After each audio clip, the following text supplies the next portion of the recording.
তেলাপোকা তেল দিয়ে ভেজেছি, ছেলার মতো ফিতা লাগিয়ে দিয়েছি, ফিতা টান দিয়ে পরে ফেলবে। ব্যাগ কেলরা যা করে। কি আমার লুঙ্গি কই? হাই হাই হাই রে, আমার লুঙ্গির অবস্থা এরকম আর কেটা করলো? লামিয়া লামিয়া, কি বলেন?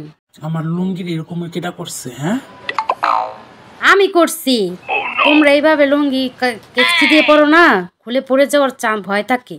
তার লিগে আমি এভাবে আমাদের ছেলার মতো ফিতা লাগিয়ে দিয়েছি, ফিতা টান দিয়ে পরে ফেলবে। পড়ে যাওয়া খুলে যাওয়ার কোনো ভয় থাকবে না। খুব ভালো করেছি না?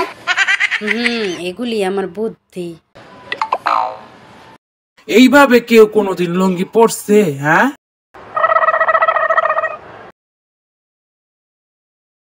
মা, এই যে দেখেন আপনার জন্য কি এনেছি। আপনার জন্য ডিম ভেজে এনেছি, নিন মা, খেয়ে নিন। প্রেশার কমে গেছে না, ডিমটা খেলে আপনার প্রেশার বেড়ে যাবে। আচ্ছা দাও, তুমি যখন এনেছো তখন খাই। বৌমা, ডিমটা খুব ভালো হয়েছে মা। ও মা, ঘরে তো তেল ছিল না মা। বুদ্ধি খাটিয়েছি। তেলাচুরা আছে না, যে তেলাচুরা আমগো তেল চুরি করে লয়া যায়, একটা তেলাপোকা দেখি আমার হেঁটে হেঁটে যাচ্ছে, তখন তেলাপোকাটা ধরে নিলাম, ধরে কড়ার ভিতরে দিয়ে দিচ্ছি। দেখি লগ অনেকগুলো তেল বের হয়েছে, সেখান থেকে একটু তেল নিয়ে আপনার জন্য ডিম বেঁচেছি। কি বললা?